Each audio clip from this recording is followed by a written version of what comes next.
In today's FX markets, let's take a look at the British pound futures as they're realizing a little bit of selling pressure today, but after 4 days of upward price action and an intraday 5-week high of 1.3462, we're seeing a little bit of a back off here as we move through the session today of 1.3426, but not giving up too significant ground, and as I mentioned, basically trading at 5-week highs. And I think when you look at some of the factors contributing to today's price action, some digestion, I think, of the rally the last 4 days particularly, but also, the Omicron story continues to revolve. Hospitalization rates relative to previous iterations of the COVID variant are much lower, at least in the UK to this point, and South Africa, which is where this most recent variant was identified initially.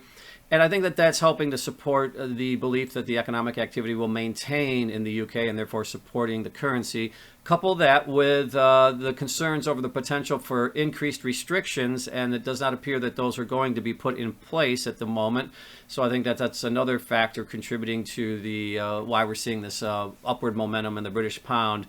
Relative to, the dollar for sure, but other currencies as well. So overall, a little moderation today. The dollar index is up slightly, so we're seeing the majors giving up a slight bit of ground today, but overall, the general trends the last couple of weeks have been a little bit stronger for particularly the British pound.